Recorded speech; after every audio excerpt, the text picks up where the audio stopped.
Hello, everybody, and welcome to the Creative Amplifiers show. Remember where your mute button is.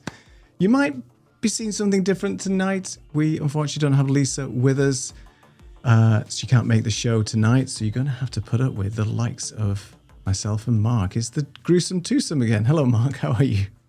Yeah, as opposed to the script B, which was kind of, we've had so many great responses from the week before last when it was just the two of us that we decided to just do it on our own. And that's not the case. Trust us. That really isn't the case. No, it really wasn't the case. We were very sad when Lisa couldn't make it. Exactly. Anyway. Exactly. Well, we're here to hold the fort. We are. We're going to talk tonight about gear.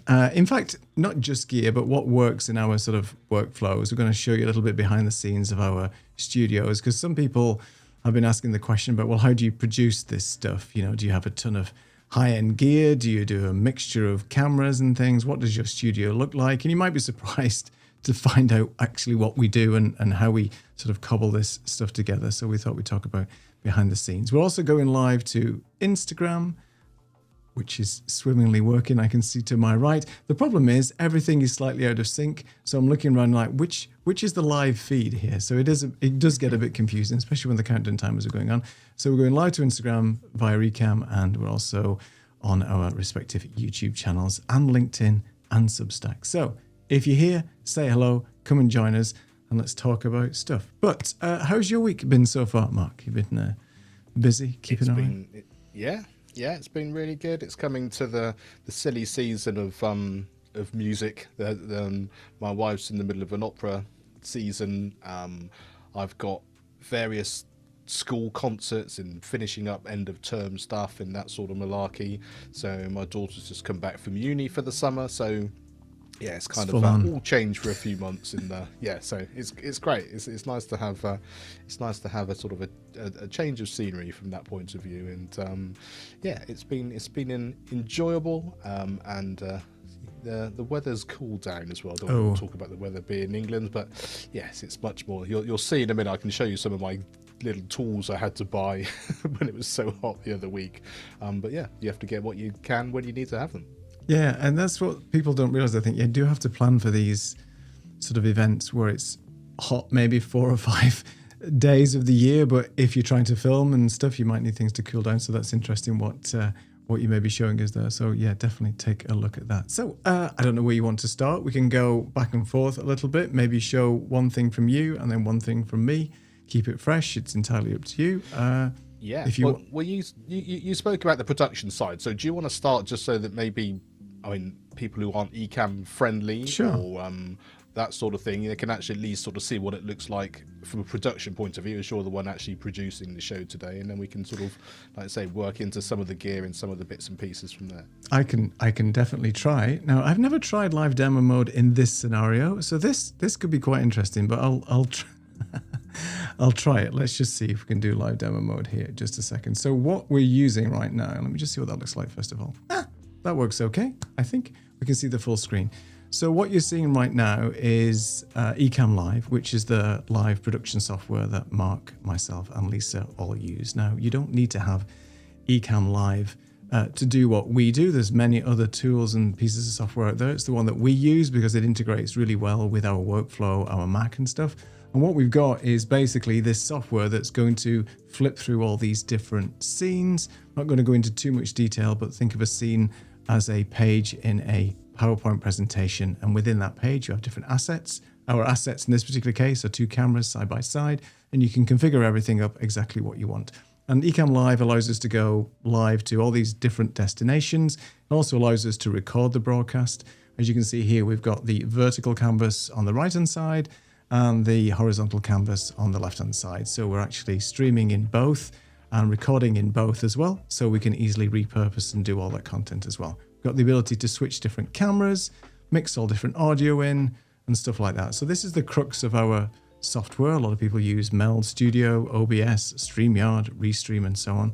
And because I'm here in Portugal with not the best internet connection, I'm actually using something called Restream, which is basically just proxying all those streaming destinations for me. So I just send out one stream and it go and split them up into those various destinations so we can go live to YouTube and LinkedIn and all those various other things. So this is what we're using. This is the production. And Mark's super familiar with this, of course. Mark always used to produce the show. And I don't know why we switched. Maybe I became a megalomaniac and decided to do that. And I think it was something to do at the time with bringing people into a higher resolution Zoom production. Because Mark and I are actually both on a Zoom call, by the way. Just for an FYI, I forgot to mention that. Mark is actually coming into Ecamm via a standard Zoom call. And his camera is presented as a view, as you can see here in Ecamm. So we've got the ability, to switch things around to just Mark and me. And as I'm pressing my button on my Stream Deck, which we'll talk about as well, no doubt, in this program, we're able then to just finagle and switch scenes around so we can level up the production as we're talking through our workshop and our story today. So that's essentially Ecamm Live in a nutshell. I probably missed a lot of things out there, but I think as a high-end overview, that's how we're producing the show right now. Yeah. And I think that's really interesting because, anyone who knows me, who's not involved in this world, they often sort of say, how does it work and that kind of thing. So to see that and sort of picture all that sort of production stuff going on, I always think, those TV shows which are about TV shows. So you've got all the talent on stage and you've got the set, and then you see all the big cameras, and then you've got the people up in the offices, in the gallery behind, doing all the stuff that you're just doing on your own, just in front of you. And that's basically what Ecamm's able to do now, and we're able to stream and basically be like a TV production company, all in-house. And yeah, it's amazing. And I think you're right. I think it was a Zoom resolution thing, which is why we sort of changed the production roles backwards and forwards. And the other thing was that when I was doing it, when we were doing multi-places, I've got my broadband is larger in terms of bandwidth, so I could actually probably do all of those. Whether my computer would like it into whatever that is, 5 or 6 destinations, but technically it could. But yeah, I think, like I say, a combination of those things, what works and how it works for everybody, and the assets that we have, and what's going to make the best quality and also work for us individually as well, in terms of our time to be able to put the show together and to run it and all that sort of stuff. So yeah, I think originally I started producing it because you'd build the show out in terms of what it looked like, and Lisa was doing some of the sort of the prep and the behind the scenes stuff. So I think it made sense for me to actually do something as a threesome that actually producing. But it's got easier though, right? I could do. And that's the thing, as we progressed with time. When we first started this, we were all pretty green when it came to live streaming. We'd done production before, but the workflow and the setting up and just having something that runs over and over again seamlessly we say, most of the time it's seamless, makes a big difference, and it does get easier as we go on. So there's not as much prep involved now. The show is already built, we reuse the scenes, we do various different things. So there's lots of other stuff that we do between the two, between the three of us, in terms of how we sort of produce the show. But overall, it's become a lot easier, hasn't it? And because we don't have as many guests on as well, that was one of the other things, that there was always research for the guests, bringing them on, making sure they've got all the assets. There's quite a bit of work involved, I think, when you have guests on your show. As you know, Mark, because your sort of podcast show, your video show is a lot of guests all the time. So there's always prep for them as well. And some guests are easier than others. Let's not deny it. It just depends what they're used to, right? And also, yeah, exactly. And the other thing is a big shout out to Jill, actually, for Ecamm. One of the things I started doing is actually doing a screenshot of my guest and myself to make a thumbnail. through Ecamm. So Right. I set that up. But because my workflow was so ingrained, every now and again, because I've only introduced it recently, I'd forget. And so then I've still got to go into Canva and actually create it afterwards yeah. sometimes, because I forget to do the thing. But it's that kind of thing. It was such a great time-saving thing, and it meant they always looked the same, and you get a bit of personality and everything. And then because it wasn't on I hadn't changed my run of show, or hadn't changed my my spiel that I was doing afterwards.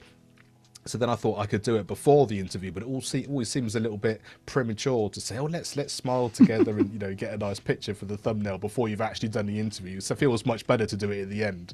But then, depending on how good I am at timekeeping, it's that kind of making sure that you finish with enough time to do all those things. But Definitely. yeah, that was big. So, do you want to kick us off with showing us something, or giving us a little update about, you know, how you hang your production together? I don't know whether you want to show something first or want to talk about something. It's entirely up to you.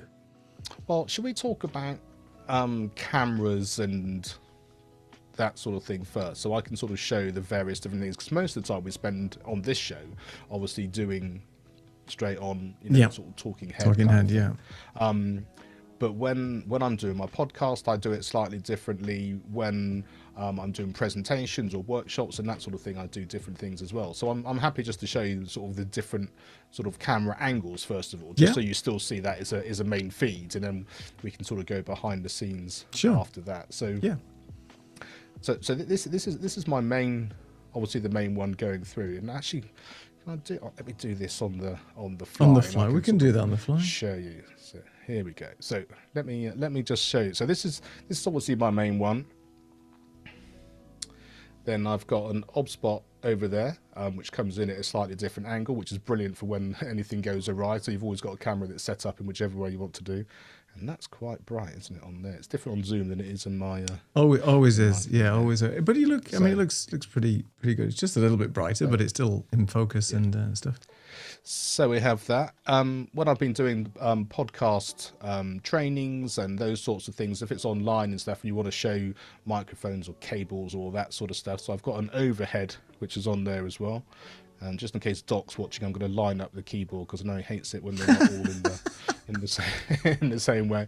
But it's brilliant. You know, you can sort of show whatever it is that you need to show, and I'll explain what those cameras are as well in a minute. So that's always really good to be able to do that sort of thing. And the other thing I'm able to do is actually using whether it's camo or anything like that. So let me just do this, and I can just...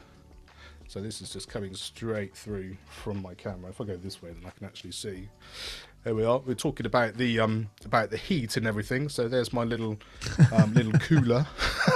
Very necessary. So here, sort of, no matter where you are, you can actually just, you know, see. You can see all the extra lights and all the various things. And I'll sort of walk through that again in a second. But it just sort of gives you a way of being able to just sort of take things off and sort of talk about something individually if you're going to walk around any more than you are in that particular thing. So I'm not sure any of those I've particularly needed to do before, but I was just going to add a camera here. This is what we do, you see, on the fly production by changing cameras and scenes. Well, why not? That's that's what we love doing.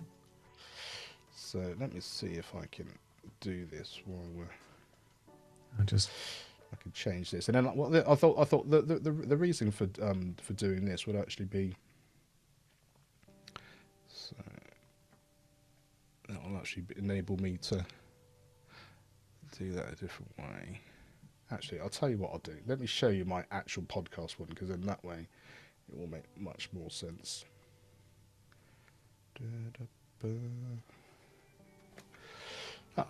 So there we are there.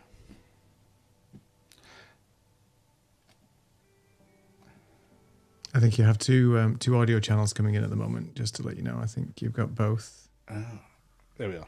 That's the wireless one coming through. So I can change these around.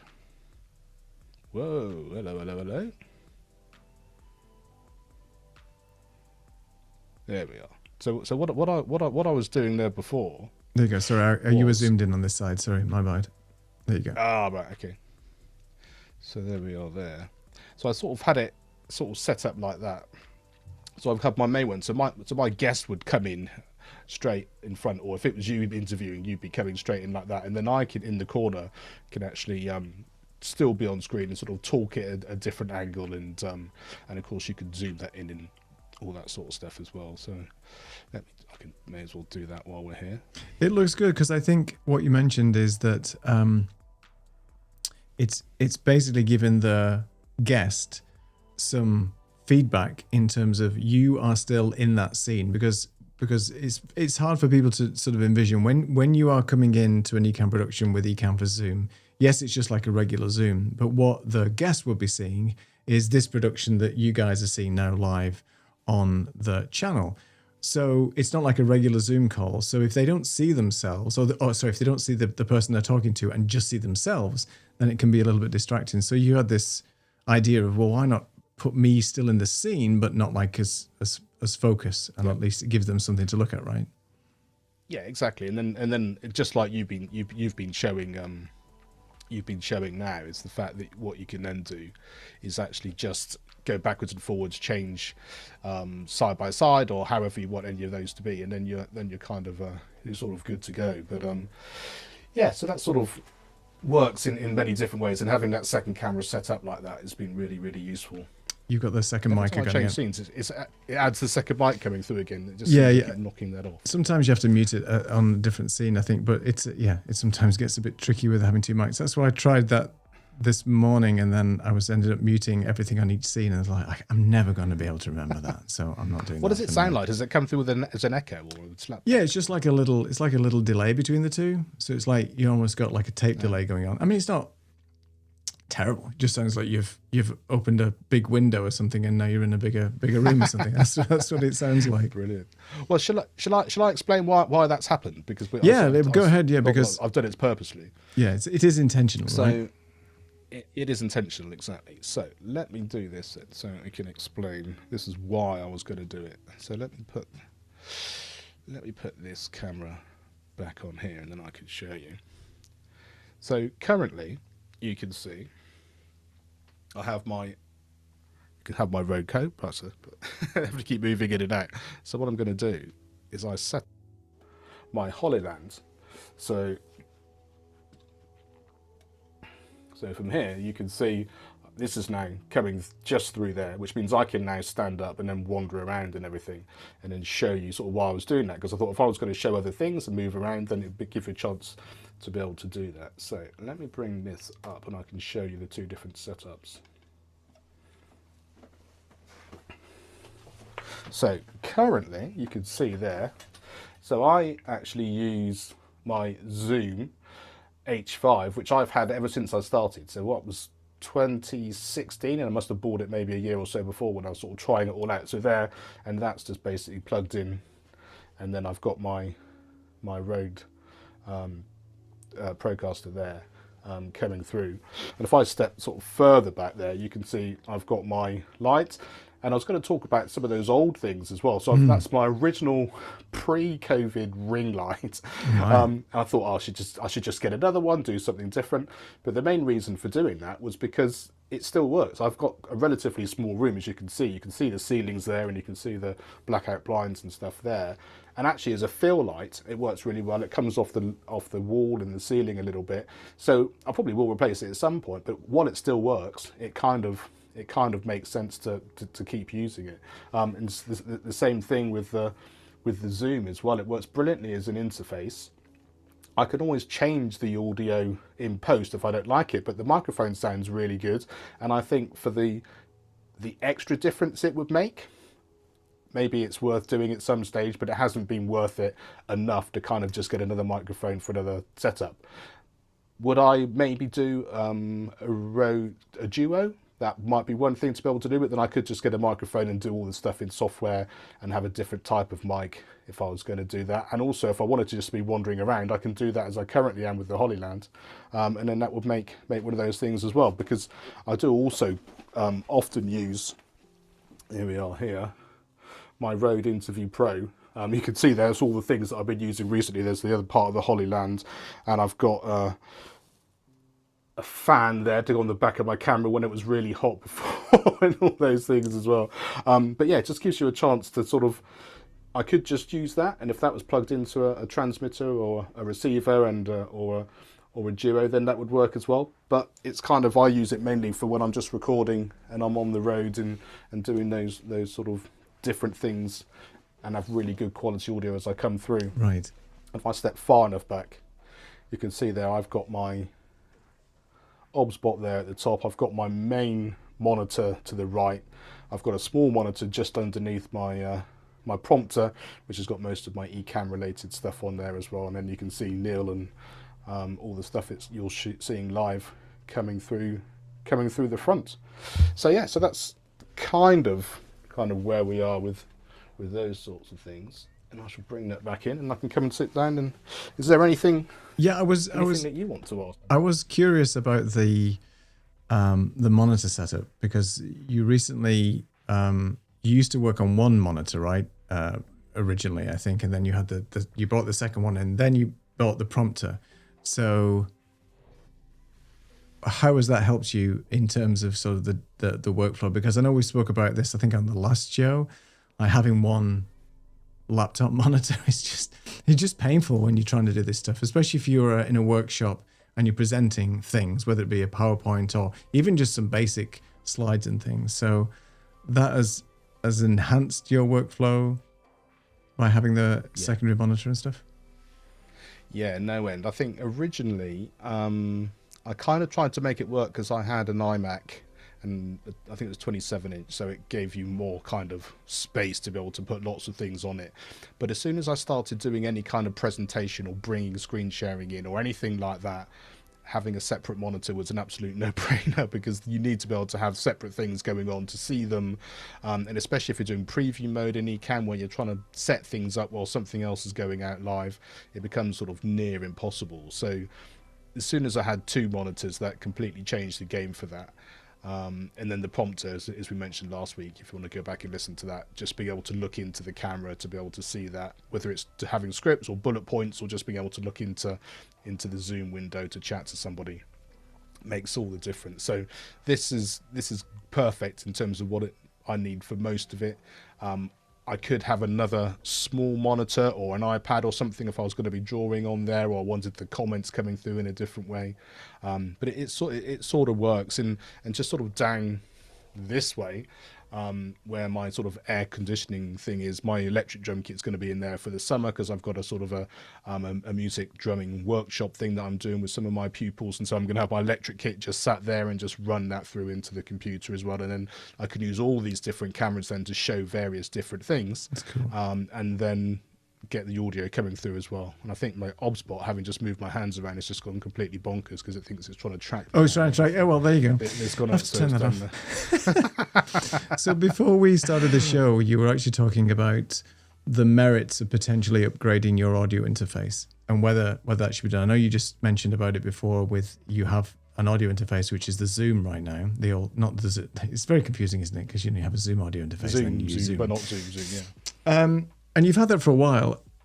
I guess the question is, what would be the reasoning behind upgrading for you if you wanted to? I mean, it's like the usual thing, isn't it? We talk about don't buy stuff unless you need it. Is it going to enhance quality of life?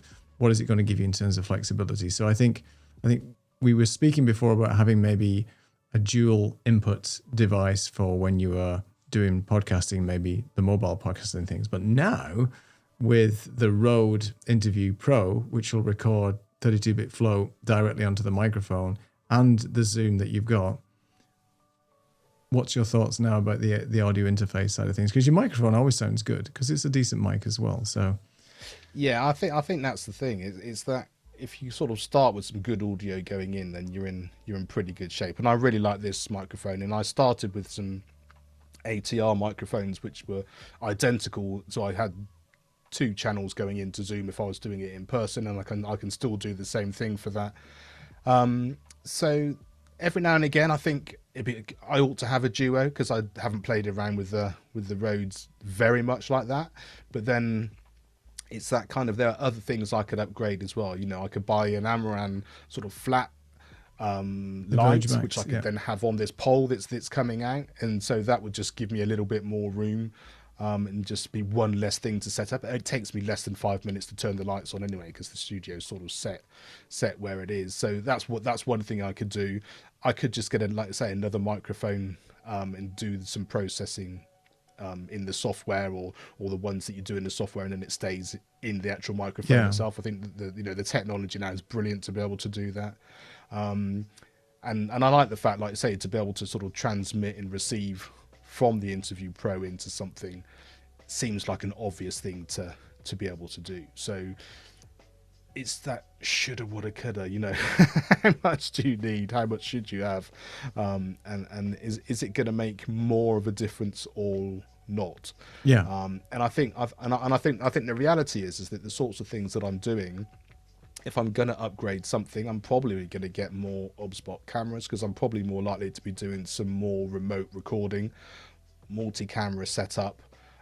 So, maybe more camera. With that comes maybe more mobile lighting, depending on where you are. And with that comes, upgrading my laptop so that I've actually got a decently well-powered laptop that can do that on the move. Because I use my Mac Mini here, which is absolutely fantastic. But so it's just that sort of thing. Depending on where it takes you, it's like that's usually the next thing. And that's why I sort of wanted to show the ring light, because it was like that was better than having no light when I had nothing. I needed something to record on when I first started, which is why I got the zoom. And so if it becomes obsolete, then then you do need to do something. But if it kind of works within your flow, then why throw the baby out with the bathwater if you can just add something else? It kind of still works and keeps you going, if that kind of makes sense. No, it does. And I'll talk about my sort of journey in a minute about getting rid of stuff that I've not used, which is interesting as well. So just a couple of comments. Hello, Anaya Print. How are you? Just you've got the Stream Deck XL Plus and we've got the XLR dock, connected these up together. Oh, cool. Let us know how that, and look at those comments. They're just flawless. What was I saying before the show? My bad. I think I'm on a different scene here. That's why I haven't set that up. You see, I should be here, and then I should bring them in. Let's just try that, because I hadn't set it up. There you go. That's how it should be. See, it's an operator error. Can we get replaced? Pretty much soon enough with AI. Anyway, so let us know how that dock and Stream Deck Plus XL. Now, that's something that is an interesting tool. And Saeed's on the call as well. And thanks for joining, Saeed. Saeed, I enjoyed Saeed's presentation the other day all about Stream Decks. And he was showing some very interesting workflows. Again, I'm always learning something from Saeed when it comes to what he does with Stream Deck and how he's using it. There's a few sort of tweaks and things that I've implemented already with that. But I'll talk about Stream Decks in a second, because that's like an afterthought. You don't need any of this stuff, as we said last time, to get yourself up and running, but to reduce friction and to make you more fluid when it comes, not this show obviously, but when it makes you more fluid, to be more professional when you're doing these live shows, then these tools are going to help you. But my philosophy is, if it's not enhancing your day-to-day productivity and it's just gathering dust on the shelf, then it's really time to think about selling it. And I was saying to Mark, I was going through all the gear that I bought over the years. Now, I've been accumulating gear back in the music days when I was in a band, and lots of cables and audio stuff and audio interfaces and microphones. And then as part of what I do on YouTube, I do get sent some gear as well, and that accumulates, and you think, well, I'm going to use it, am I not going to use it? So over the last sort of, I guess, 4 weeks, I've had a cull of equipment, and I've really sort of cut back on that from a studio perspective. There was stuff in the studio here that was just sitting on the shelf, not plugged in, not any use at all. So there's always time to go through that. And my rule is, if you haven't used it for 6 months, then are you really going to use it after that? I mean, there's always that occasion, right? You think, shouldn't have got rid of that because I need it for this job. But I think with technology today and the portability of everything, there's very little that you need to achieve really good quality results. If you've got a good camera and good audio and one decent light, you are set in terms of a studio setup. Just like you said, Mark, with your little ring light when you started, that's all you had. I started with a ring light, and it was one of those ring lights that had a fluorescent tube in them that got really, really hot, so you couldn't stand in front of it for too long. And then you had those weird glows in your eyes. How did you find a ring light, by the way? How did that work for you with your glasses? Because I had my ring light before I needed glasses because I was doing YouTube videos before my eyes got bad. Maybe it was, I'm just interested to see how that worked for you. I think I always had it.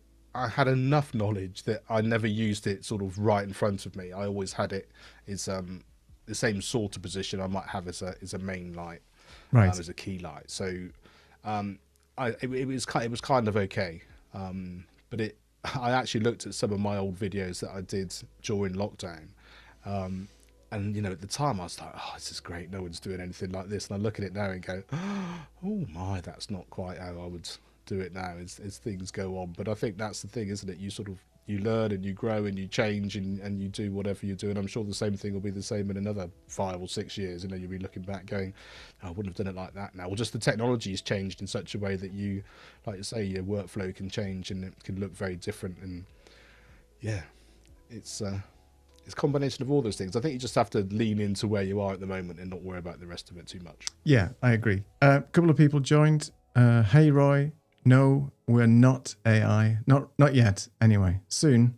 It's like the Max Headroom syndrome, if you remember that from the 1980s. We're all going to be at the end of that. Hey, Sue Ann, thanks for joining us.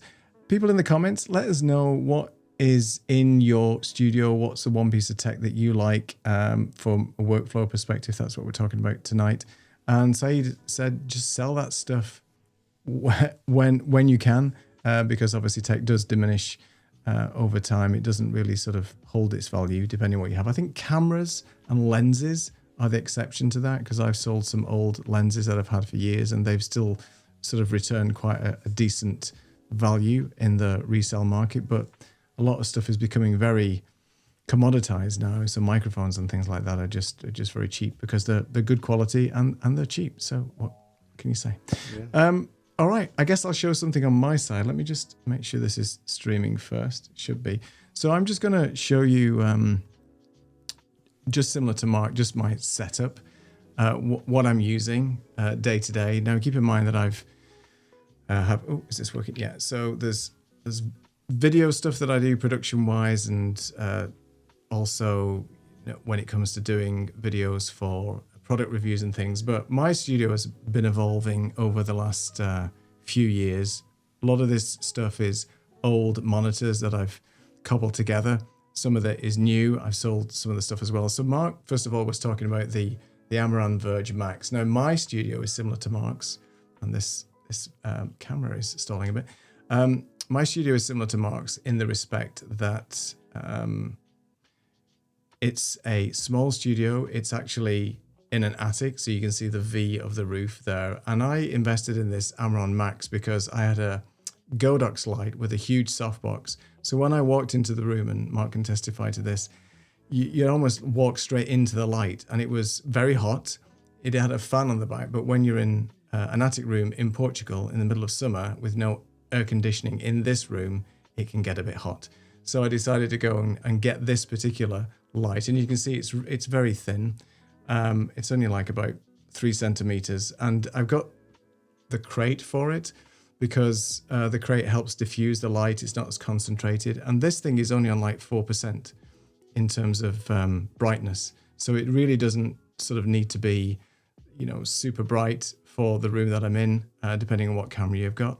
And how this is set up is my old monitor over here, which is what you're looking at right now, is an old Samsung monitor. It's an old, I think it's a 4K monitor, but it's running in 1080 at the moment. And this is where I have the Ecamm production that you've just been seeing. On the top of it is a Insta360 camera that I was sent by Insta360 to do a review. So I didn't buy that. In the middle is the prompter, which I can't live without now. Similar to Mark, when he didn't have one, you're thinking, well, yeah, I can live without that. And then for Zoom calls, client calls, and everything else, if you don't have a teleprompter, then I would highly recommend that you get this if you're doing a lot of Zoom calls and presentations and talking to camera, because it really does help you keep that eye contact. Don't have to get the expensive ones. Elgato was kind enough to send me this. I bought the original little one, which I still have. I actually use that downstairs for other calls and things. Down here is another flat panel old monitor that I'm actually using to show all the comments from Ecamm on. Below here is my iPad. I don't know why this is so sketchy, the Wi-Fi tonight, so apologies for that. But this is the iPad that I use for doing video pencil and drawing. It also serves as a sort of secondary monitor. And then the other monitor here, next to my water, which I shouldn't have near electronics, but there you go, is used for presenting. So I'll do my screen sharing on here. I've got Instagram up at the moment as well. And then my audio workflow is very simple. It's the SM7B that I've had for about 3 years now. That goes via XLR into the Rode Duo. And I have a Rode Duo because I plug in my keyboard that's over there, because I do play music from time to time. And also I plug in the bass guitar and mix things and stuff like that. And I like all the processing on here. But to Mark's point, I could have easily just replaced this with a single interface. I used to have a Focusrite interface, but I got rid of that a while ago with everything else. So if I stand back a little bit, my studio is pretty much, that's the sort of scope of it. There is a monitor over there, which I use for video editing, but mainly all the work for the live streams and all the production stuff that I typically do just sits here. So that's basically it in a nutshell. You'll notice that there's some Stream Decks and other things on there. But Saeed is asking our desks, how large is your desk in metric? So I've got a horseshoe desk shape. In fact, let me just show you. It's a bit hard to see. So there's one desk here, there's one desk there, and then there's another desk over in the back. It's like this is an L. It used to be a horseshoe, but I wanted to push the desks further back. So this is about a meter deep and 1.5 meters wide, I think. Yeah, 1.5 meters wide. I think it's 180 centimeters, something like that. It's just under 2 meters, I think. And the same for the other one. They're almost the same size. What about you, Mark? Is yours a large desk? No, mine's smaller than that. So mine is, let me think, maybe a meter by 0.5 meter deep, maybe. I don't know what what that would be. Whatever the standard versions of those would be. It's just a standard IKEA desk with a drawer. It's not a stand-up one or anything. And then just slightly further on, which is where my boom arm is actually held onto, is just the same sort of type of unit, but just with some drawers in it. So it's not particularly big. I quite like the fact that it's all compact. There's enough room for me to still write and stuff if I need to. I use this for streaming, but also use it for my workflow as well. My main monitor here is decent quality for editing and doing all that kind of thing. So yeah, so it's not a massive desk, not a massive space.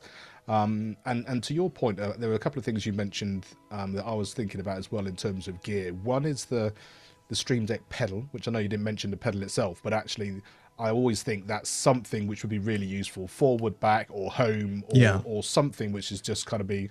And I was thinking it specifically because of the music stuff I was talking about before. Right. I'm going to be playing some drums, doing the camera switching and that sort of stuff. I thought actually just having another pedal there that I can just use to kind of make that really easy without worrying about my hands too much actually might be a really good thing to do.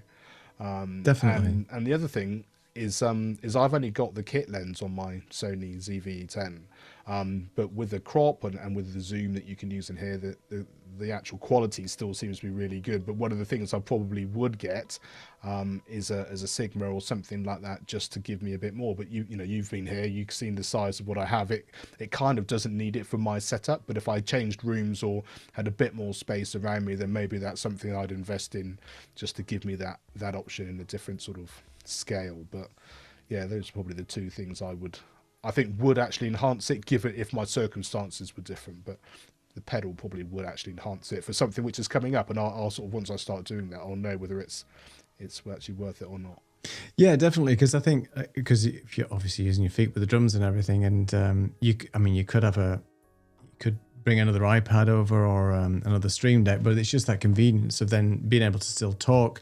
You could even be drumming to an extent and not using the foot on the foot pedal for the drums, and then you could just, switch if you wanted to do quickly to another thing. And it's just having that convenience of being able to do that. I didn't think a pedal would be any use at all for my workflow. I was like, no, I'll never use it.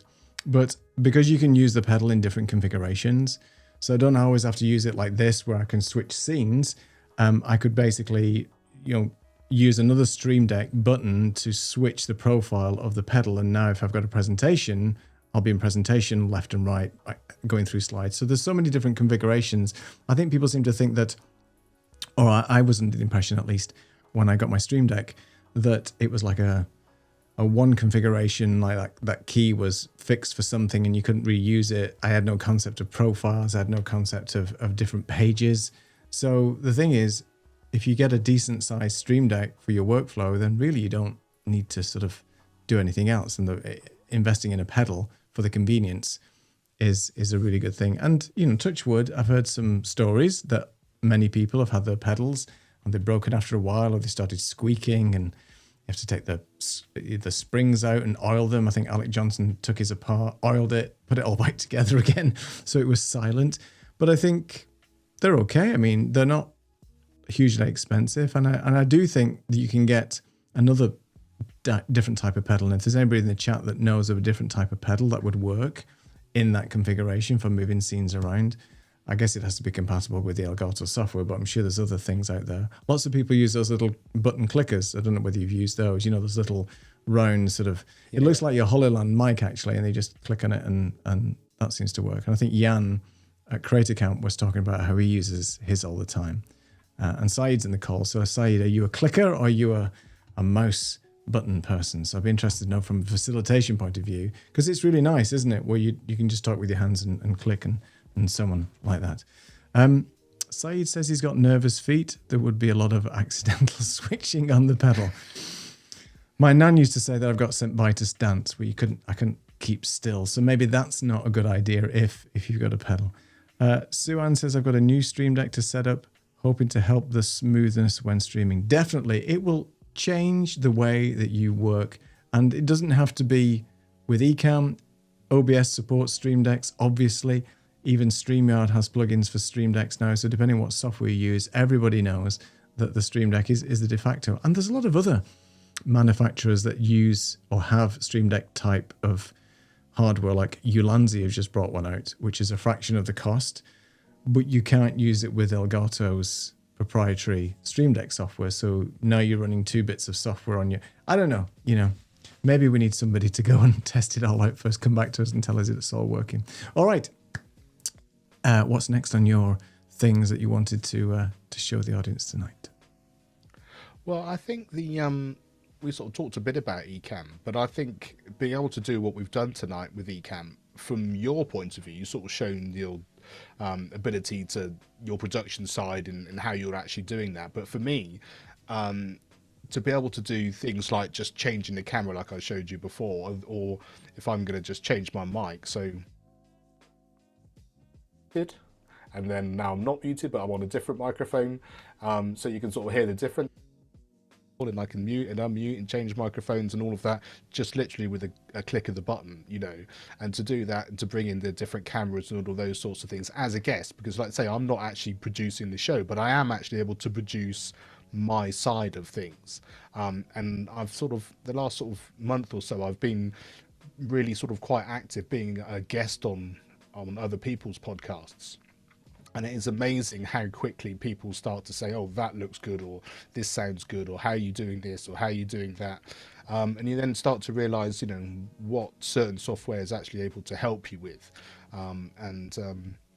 So it's great to have sort of been able to share that. And Ecamm is just one of those things which has been a real benefit of being able to do that and just really level up what you're able to do and what you're able to look at. But the flip side of that is the fact that I know some people have come onto my show and they come on with loads of stuff in their window. So they've obviously either sat behind something which is their logo or something, or they've got stuff on their screen, which is great because they've seen it full screen and they think it all looks lovely.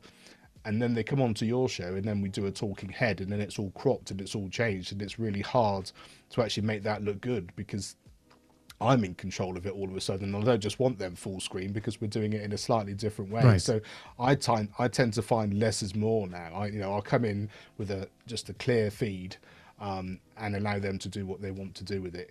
I can add stuff if need be, or if they particularly want me to share something, then I can do that. But I tend to come in sort of naked, even from a sort of a kind of a feed point of view. Hopefully sound good and look as good as I can, but not over either publicize anything or brand anything, because the reality often at that point, if they're going to tell you who you are, you're talking about your podcast or your book or your product or whatever it happens to be. So people know that already. They don't necessarily need to see your logo on someone else's show to do that. So yeah, that sort of less is more, even though you have more options, it's been quite a good learning curve for me. No, I agree, because I think the whole point of coming on a show like this, if you were branded now, it wouldn't look right. The whole point of you coming on this show is that you're a guest, even though it's your show, if you know what I mean. Coming on this show as a guest, you want it to be no branding around you or anything else, and this is the show with our branding and our colours and things like that, and that's why we like to keep this show as tidy and as clean as possible as well, where we don't have a lot of sort of overlays and things like that. But yeah, it's a good point, and maybe that should be added to people's questionnaire as well in the guest questionnaire. I don't know whether you have that in an intake form. Come into the production in Zoom without any branding as a clean feed. It makes the workflow easier, and that's something I haven't considered, but I've seen it a few times with people coming in with their stuff and like, can you remove that? Is that possible? And sometimes it's baked into their production, so then it becomes very difficult for them to remove it on the fly. So as you said, then you have to try and crop it out, which doesn't look great. Saeed was just making sure that you said, did you say show up as a guest naked? Just checking there. That's fine. I think I said naked feed, but I did mention naked. Yeah, you paused there a little bit. That's the thing. That's interesting. Yeah. Comic effect. Sue-Ann says that she's going to be trying Riverside that's supposed to integrate with the Stream Deck. Now, I've never tried integrating the Stream Deck with Riverside. I do have a Riverside account. I've been testing that out. I haven't used it as much as I'd hoped. That's another thing I may not be renewing come subscription time. But, there's all these things as well that you have to consider and so on. And Sue-Ann does say, I think that's a good point about the clean look. Yeah, because whoever's coming into your show, I know, Sue-Ann, you do podcast video shows as well as audio shows. So yeah, if somebody's coming in fully branded up, it's going to look very unbalanced in the show, I think. So just look at all the main shows that you see, the very popular ones on TV and on YouTube at the moment. It's all, there's hardly any branding, is there really, just in the actual production itself. And it's almost letting the guests speak for themselves because they are the talent. I wanted just to quickly just show, because I did forget, if I go back to the iPhone a second, if I just go here and go to the overhead camera instead, which is the tiny, where's it gone? I've lost my camera. It's disappeared. It's gone to sleep. No, it's not. See, the power of Ecamm, it's great until you can find your camera. All right, so this is my overhead. Now, Mark was showing his overhead as well. In fact, you might want to explain what your overhead shot is and what it consists of in a minute. I'm just using a tiny 3 OBSBot camera as my overhead. I was looking originally to have something which was way overkill, which was like a big GH5 old camera, but it was so heavy and it was above my head. I'm thinking, if that thing falls off, it's going to break this. It's going to break the keyboard. It's not good practice. Just be safe in your studio. So I've got one Stream Deck here, which is used on one page all the time. This is for going live and switching the lights on and off and all that kind of stuff that we've shown you before, and stuff like that. And then this is for writing on. And to your point, Mark, about showing up on camera in Ecamm or any other software, there's people like been saying, oh, you can draw on the screen. It's not going to draw on this one because I haven't enabled it, but like, how are you drawing on the screen?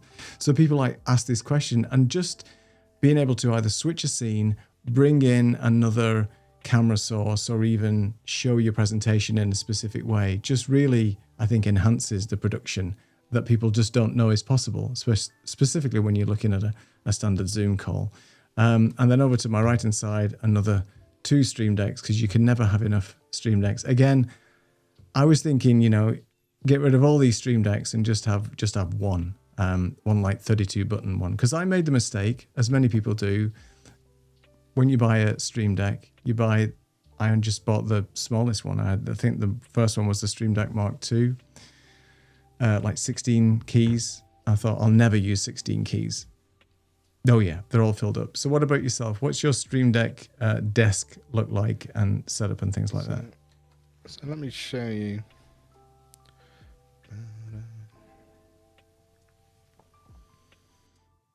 Could do a mic change as well, just because I can. Fancy. So, fancy. So here we go. So there's mine. How many buttons is that? I'll let you count them. 16, right? So 8, 9, 3, 6, 9, 12. So 16. yeah. So the reason I do that is it gives me 15, everything that I want. 1 + 2 is 3. Yeah, so it gives you it gives me everything that I want. Basically, on this particular one, which is what I use for my podcast, I've got all my camera related stuff at the top. So there's me on my own. There's 2 guests. There's the main guest with me in the corner. I've got a particular screen that I use with a bit of text on it as well, and then I've got my end button, so I can basically switch between all of those just through a normal podcast interview, and that covers everything that I want. And then I've got a sort of a get out of jail free if I want to do just back to me. I've got the option of starting and stopping the recording. I've got a camera photo taking button on there. I've got the sponsorship button on there, and then I've also got my forward and back, which I often use if I'm then doing a presentation, and I can just move forward from that point of view. So that's kind of how I use that. But interestingly, I think we talked a little bit about this last week, is with the different pages, that's what I do for my sort of podcast setup. If I'm doing a live show, the main buttons at the top stay sort of the same. I might have an extra couple of different things because I've got the comments and those things as well. But it feels like home when I go into the next page. It's like I'm in a different world. So my podcasting one, I know where they are. I know where it finishes. I know how to take that screenshot. I can start and stop the recording. Don't even ever need to sort of look down almost. Although I sort of do, because I quite like sometimes just the change of the look and that sort of thing. But that aside, whereas the live stream, the things and the cameras are sort of in the same place, so I'm still aware of all those things. But the comments and those other things, that just sort of becomes like being in a different room. So, or driving a different car. It's like, my wife's car has a different, the indicators are a different side or whatever. I don't get confused when I get in there. You just sit in the car and then all of a sudden you're kind of just driving a different car in a slightly different way. And it's almost like that with the Stream Deck. It's like this page works for the podcast, this page works for the live streams, this page works best if I'm doing a presentation, all of those things. And that's kind of the way my brain seems to work. I can just sort of change that. I know where I am, and then it's all there. And the other thing to probably to mention is just the idea of practicing. It's that kind of, that muscle memory. And, I've done like 500 podcasts or something. It kind of just becomes second nature. But to begin with, or if I change something up, I do actually practice what that's going to look like or how it's going to be, because, you want to kind of make sure that you feel confident in it. And I think maybe that's sort of my education background. It's that kind of, once you then think you've got it, then just repeat it a few more times, because then when you are live and it all starts to go a little bit wrong or whatever, the muscle memory kicks in, and that actually that button on the far top left is going to be the one that says be right back, or it's going to kill something, or I can't find what I need to do, and this button on the top right is going to take it back to me, and I know I'm faced the camera, and I can sort of waffle for a little bit, and then I can take me back to the guest. And certain things that are just going to be okay, and then you can kind of regroup. But yeah, so the practicing as well as the familiarity, I think, is a really interesting one, and yeah, wouldn't live without the Stream Deck. But I don't feel the need to upgrade to something bigger. I think the pedal would do a different job. Definitely. And I quite like, as you demonstrated with yours, it's like this small Stream Deck puts my lights on and off, sets my scenes up, or sets my studio up in different ways. This other Stream Deck does a different job, and the other one does a different job. And I think that would work for me as well. I think that I could kind of see making a positive difference as well. But yeah, that's kind of how I use it. I like the muscle memory piece. And the way I use my Stream Decks as well is I have different profiles. So I have like 3 profiles in Ecamm. So for those of you who don't know, think of a profile as just basically a suite of scenes. It could be a different PowerPoint presentation, and you just upload a new one depending on what you're actually presenting. So for me, I have the Creative Amplifiers production as you see here. The second one would be my own live show that I go live on Thursdays, and then I have a Zoom profile. If I'm actually joining other people's Zoom calls, I'll have a different profile. Now, some people just have all their scenes in one big massive profile, which is fine, but I don't like that because I like to have my stream decks, because I'm crazy, I like to have my stream decks configured in different configurations. So I have a mechanism whereby I'll press one stream deck button. It's called the profiles folder. And in that is all the profiles in Ecamm. I'll click on that. And then as I press that button, it switches the Ecamm profile into the one that I want. And then it sets all the stream decks up with their respective pages and buttons. So I know that when I'm on Creative Amplifiers, I've got all my main scenes here and the Creative Amplifiers colors. And then I've got obviously the stream deck for any music in the background, and then obviously things for going live and bringing in comments and stuff like that. And then it's completely different when I'm on a Zoom call, where my Zoom profile has buttons specifically rated to Zoom, like mute everybody on the Zoom call, admit everybody. So all those buttons are ready there. So that saves me having like a 85 key stream deck for all eventualities, where it's easier for me to switch those profiles within Stream Deck associated with the profile or the production, if you like, on Ecamm. So that's what I've been using recently. And then I've added the additional workflow of using Moom with my Stream Deck plugin that I created, shameless plug, that actually then changes the layout of all the windows on each of the monitors associated with those profiles. And it's just one button now, so it's seamless. So when I come in, because you want to have as least amount of friction, I know we use that term a lot, but it is right. You don't have any hassle when you're coming in to do your production. So that's pretty much how I use my sort of Stream Deck workflows at the moment. Dan has kindly joined us on Instagram. Hello, Dan. We're not seeing you for a while. Unfortunately, I can't bring your comments in. I don't know why. So I'm going to find out why that's not working, but I can see your comments here. Basically, Dan says, I've got 2 Stream Deck XLs with a Stream Deck Plus in between. Ooh, now that's meaty. So that's everything. It's like a control center right there. By the way, have you seen that Stream Deck that they brought out a few months ago? I think it was the last Elgato. It might have been NAB or even last year. I think it was last year. And so it's like a rack. It's like it goes into a 19-inch rack mount for a studio, and it's got about 5,000 buttons on it or something like that. Nobody's bought that yet, as far as I'm aware. We were betting that Alec might have got that and put it in his studio, but no. That's overkill. Even Alec hasn't got one of those. No, it's too much. It's too much. Saeed says he's seeing more and more people with 3D printed Stream Deck mounts under the desktop. That's a cool idea. So I've seen them for audio interfaces. So I've seen people with a Focusrite under their desk. So, you know, you just got your headphone button, everything's tucked away. But having a Stream Deck would be here. I'm not sure I like that. I don't know if there's a, like, you know, when people have keyboard drawers under their desk and they pull it out and they type and then they push it. I think that would be the same thing for a Stream Deck. I think I have to have everything like there. I don't know if I could reach under. My muscle memory is not that good. You'd have to know which key. I don't know if that would work. I'll have to look at that online. Yeah. Just can you put me full screen? I'll show you. Yes. I mean, talk about. So you can see my sort of default position is, you know, I've got my old mouse here because my other one died recently. But you know, I can cover what I need to here, and I've got my hand here for my Stream Deck. And as long as I'm in that position, there's almost nothing I can't get out of relatively quickly to solve any particular problem. Hence the reason the pedal will be good, because it gives me an extra thing to do as well. So I think if I have multiple Stream Decks in here or something, I wouldn't be as comfortable in terms of that sort of live or in the here and now, unless doing, like you said, it serves a completely different purpose. So that's an interesting for point. me, that kind of, I'm set and I sort of know where I am, and I can, you know, my mouse is moving and I can bring it across the 2 or 3 monitors and do what I need to do. Hopefully don't lose anything else. But yeah, that I kind of quite like as my sort of safety. I like that mechanism, I guess. That's the musician in you, see, you know, and where everything is, right? So you're poised at any moment, ready to go, which is interesting. It's the muscle memory, right? Because I guess does that Stream Deck ever change then? The buttons on your Stream Deck, does that ever change with the profile, or you have pages? But a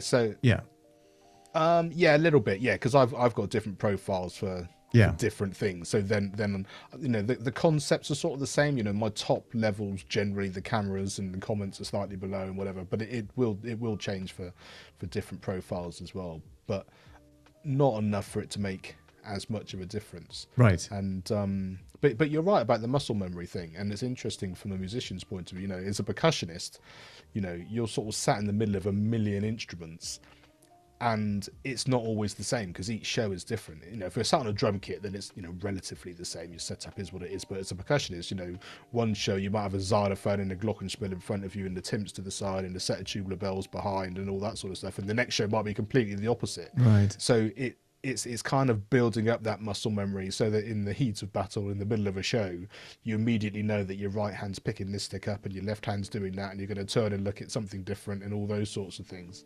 And it kind of works in the same kind of way. So I think that's definitely been an asset from my point of view, actually learning it in that way. Apologies, just give me 1 second. Just had an error come up and I don't know what that is. I don't know whether we're still live. It just says, I've never heard this before. Stream duration limit exceeded. Stream integrated amplifiers stopped. This could be because the maximum streaming duration permitted in Instagram has been reached. Well, that's interesting. So Instagram tops out after an hour, just as Jill from Ecamm joined. I didn't know that. So anybody in the chat know that the streaming limit's on Instagram for an hour? We've been longer than an hour on Instagram, right? I would assume so, but then I don't know. Because sometimes we've gone and it's not actually worked, so it would have finished earlier than that. Okay. It's not a setting or anything, is it? That's generally what it does. But then, of course, these things update so often. I don't know what's going on there. I'm going to end the live video anyway, but on Instagram, we're still trucking on, apparently, on the interwebs. But that's bizarre. Well, I'll have to find that out. That's something I did not know today. So anyway, you got to test these things out, right? So thanks, Meta. Anyway, so it doesn't make it easy.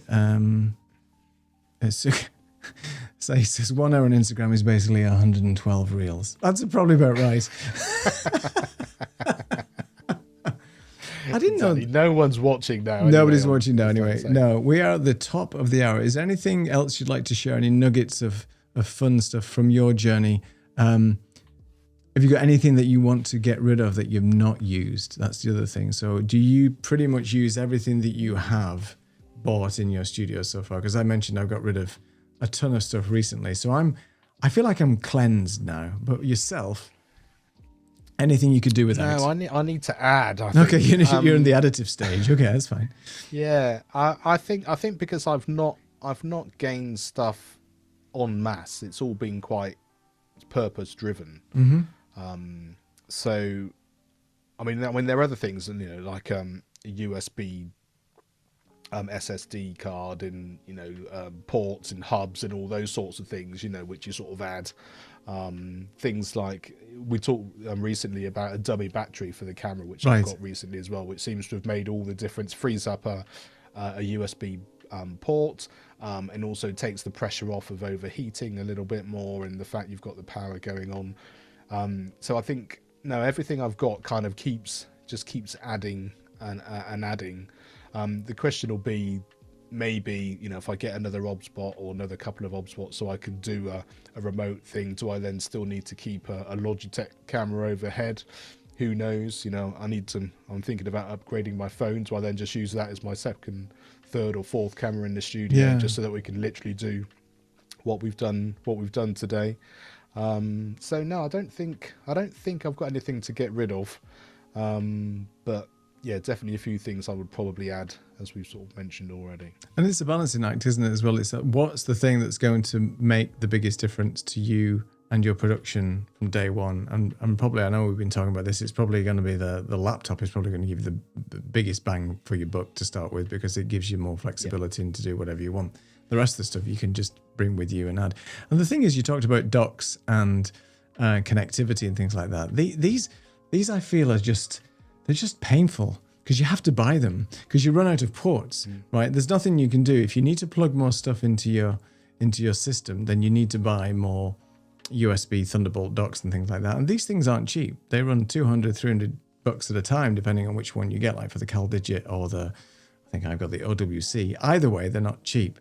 I mean, the argument, the counter argument to that is, well, we'll have less stuff, and then you don't need to plug all that stuff in. So, but it's a balance. It really comes down to these incremental changes and tweaks that you do to your workspace that help the production. Like, for example, just real quick, I made a change only the other day, and it's a very simple change. The monitor that you just saw to my left, where I have all the Ecamm production, that was actually over the other side, and I couldn't really see it very well because the light was in the way. So just flipping things around and bringing it closer to me, just so I can still open the door, but get close enough to do maybe a live demo or something on there, instead of squinting and trying to squeeze it all onto a different monitor. These are just silly things, but you only know how to change these things around and what difference they make by actually doing the production work, doing the live shows, recording your content, and then you understand, well, if I move that over there, or if I did this, then it would be much easier for me to show or to demo or to do whatever you want. And it takes time. I mean, we've been in our studio spaces for, this is my 3rd year in this particular space. I'm not going to tell you how many times I've unplugged cables, changed things around, moved desks and so on, but you've just got to find that sweet spot. And sometimes you're limited by the physical characteristics of the room, and there's only so much you can do. So yeah. And the one thing I've not mentioned is the fact that in front of me I've got this sort of big C stand with which has got 2 cameras on it, the prompter, it's fantastic, which has then also got my camera on it, and the light. And it's brilliant because it's on wheels and you can move it around. So I could easily make this a remote studio from that point of view. But just knowing that it's really strong and it's enabled me to do all of those things made all the difference. Because when I first started, I had my desk slightly closer to the half wall that's behind, and I had an old camera tripod that was half on the wall and half on my desk and half propped up to the perfect height. But you're like, that's going to fall off at any minute, or it's going to do whatever. But it was that neat, it worked absolutely fine. But then as soon as I needed the extra stuff, it's like, well, I need to get a decent stand. And then do I do lots of different stands? And then floor space became an issue. I was like, well, if I can get something strong, then I can run all these things off it. And then that just makes life so much easier. And then I was able to pull everything a bit closer this way, which sort of helped with a little bit of stuff behind me. Meant I could get to the cables and stuff easier in front of me if I needed to unplug anything or check anything out. All of those things, which made a massive difference, which before was kind of a pain because you're up under a desk trying to look in a really small space and all that kind of thing, and it's those small things, like you say, it's kind of when needs must, and you've had to change that cable for the 5th time and you still can't quite realize which port it's going into because you can't quite see in that it's a nightmare enough to fit it in and that sort of thing. I think when I saw your studio for the first time, which is funny because we've been together and worked and met each other in different places and gone to different places, but it was great to catch up with Mark. Was it last year, this year? When was it? It was this year, wasn't it? Was it this year? It's like a month ago. It was a month ago.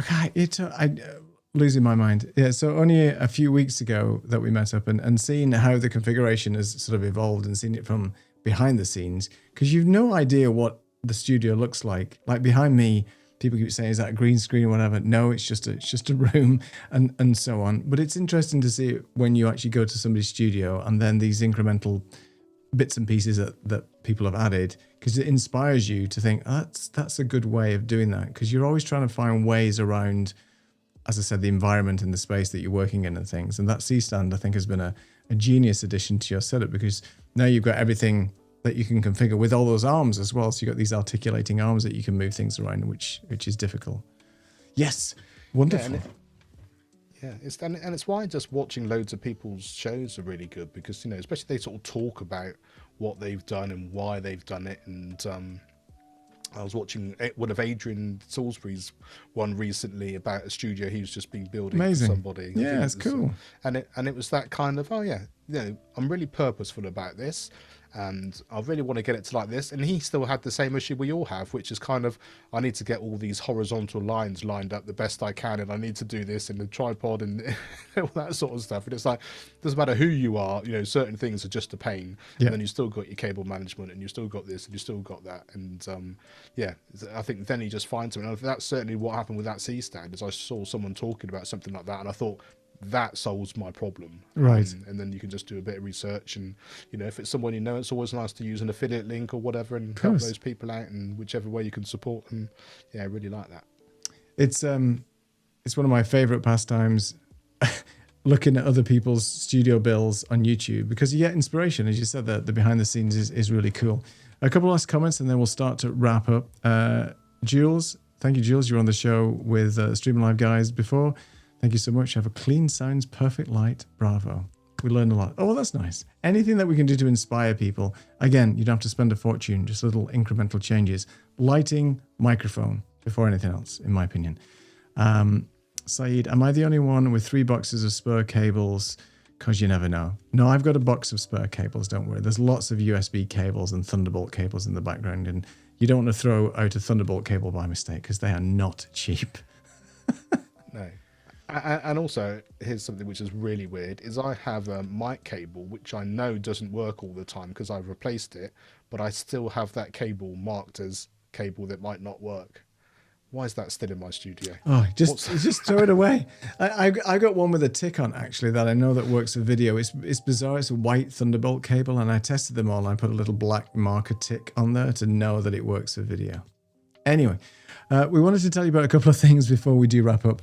Let me just go to this one. So we do have our workshop that we moved from June, and we're actually going to run it now on September the 14th. So all the stuff that we've been talking about, building a show, getting a show together, setting everything up from your idea to either going live, and live means either going live or live as in a production that you've got in terms of recording, audio workflows, whether it's just an audio podcast, a video podcast, just a YouTube video, something that you want to do on the side, whatever it is, you're very welcome to come and join us in September for a 6-week cohort. It's limited to 6 people, 6 weeks, and you can sign up with the link creativeamplifiers.live. That is going to help you get from just getting started all the way through to getting a full production show.